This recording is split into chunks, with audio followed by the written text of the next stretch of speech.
ఈయన రూటే వేరు. అచ్చంగా ఓ పీపుల్స్ కలెక్టర్. ఆకునూరి మురళి, జయశంకర్ జిల్లా కలెక్టర్. అప్పట్లో ప్రభుత్వ ఆసుపత్రిలోనే ప్రసవం చేయించాడు అనే వార్త చదివినప్పుడు ఎవరబ్బా ఈ భిన్నమైన మనిషి అనిపించింది మొదట్లో. జిల్లా కలెక్టర్ కదా, ఏం తక్కువ, శుభ్రంగా ఏ కార్పొరేట్ హాస్పిటల్లో చేర్పించవచ్చు కదా అనిపించడము సహజమే. కానీ మురళి భిన్నంగానే ఉన్నాడు. కలెక్టర్ అనగానే పనికి మాలిన రిపోర్ట్లతో, కుస్తీలు, దిక్కుమాలిన రొటీన్ సమీక్షలతో బిజీగా ఏసీ గదిలో మగ్గిపోవడం కాదు. జనంలో ఉండే కలెక్టర్, జనానికి సమాజానికి ఏదైనా తన వల్ల మేలు జరగాలనే కసి కనిపిస్తున్న కలెక్టర్. మిగతా కలెక్టర్లకు ఈ కలెక్టర్ ధోరణి విచిత్రంగా ఉండవచ్చు. కాగితాలపైనే ప్రగతి లెక్కలు చూసుకుని మురిసిపోయే కలెక్టర్లకు, జాయింట్ కలెక్టర్లకు, కార్యదర్శులకు ఈయన వ్యవహార శైలి విడ్డూరంగా కనిపించవచ్చు. మురళియే నిజమైన జిల్లా ప్రధానాధికారి ఇన్ రియల్ స్పిరిట్. ఎందుకంటే అసలు జనంతో మమేకమవుతున్న కలెక్టర్లు ఎందరూ ఈ రోజుల్లో? ప్రజల్లో తిరుగుతూ సమస్యలు తెలుసుకుంటూ పరిష్కారానికి నిజాయితీగా శ్రమిస్తున్న అధికారులెందరూ ఈ కాలంలో?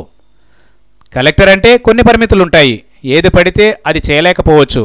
కానీ జిల్లా ప్రధానాధికారిగా తనకున్న విశేషాధికారాలు వినియోగించుకునే వీలు ఉంది.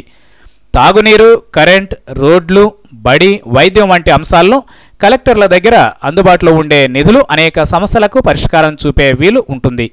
అంతెందుకు, ఒక కలెక్టర్ ఒక తండాకు వచ్చి నేనున్నాను, సమస్య ఉంటే చెప్పండి అంటే వాళ్లలో ఎంత ధీమా పెరుగుతుంది, ఈ వ్యవస్థపైన ఎంత విశ్వాసం కలుగుతుంది. అందుకే మురళి వంటి కలెక్టర్లు కొందరైనా కావాలి.